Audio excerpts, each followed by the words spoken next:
So I'm in Photoshop and this is the texture that I've painted for the eye monster. This is terribly clever. What I've done is filled the background with black, and here where the eye is, I've just made a white blob. Remember that anytime you're doing digital imaging, black is equal to 0 is equal to off, white is equal to 1 is equal to on. So by doing this, I can turn various things on and off by weight. So if I wanted to give the eye some emissive properties, I can use this to turn emission on for the eye and off for the body. So let's go take a look and see how that works. Here I am, back in Maya. I am going to create a light for the scene, just so that I have one. I will put in a sky dome light, which is just going to make brightness happen.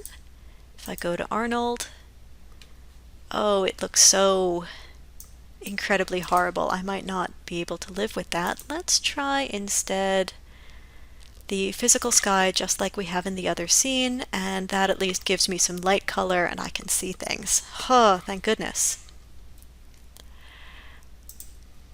Into my hypershade,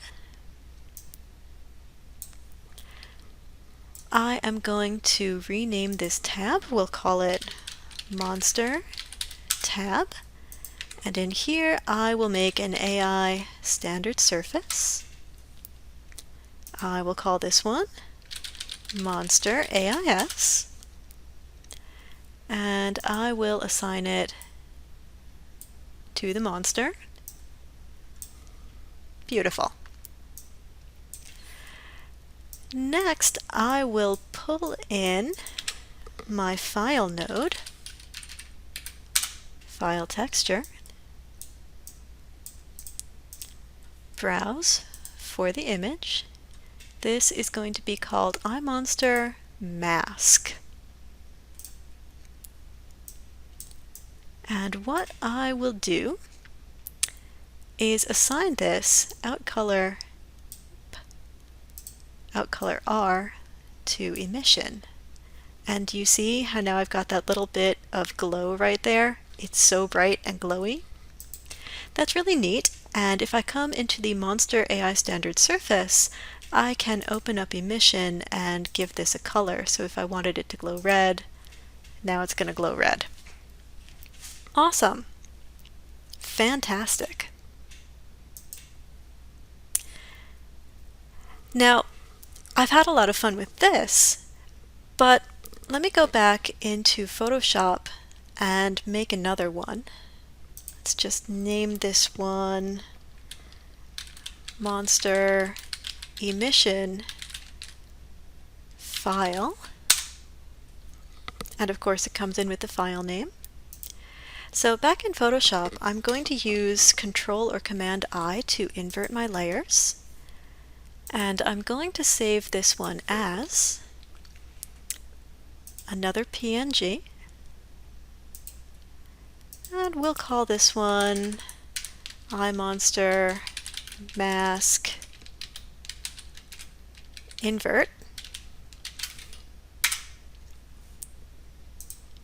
Okay, so this one, the body will be turned on and the eye will be turned off.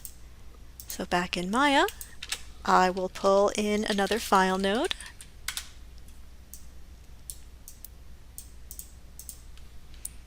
Again, I will pull in that mask inverted image.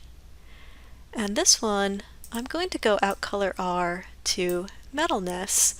And now I'll have this beautiful chrome monster with a glowing red eye, which is just what I've always wanted my whole entire life.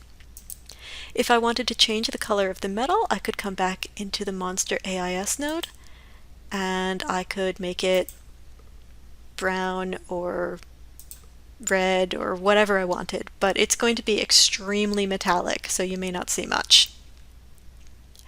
So that's my monster nodes. We'll just call this one iMonster Mask Invert, and we'll see what that comes up with. File name. Perfect.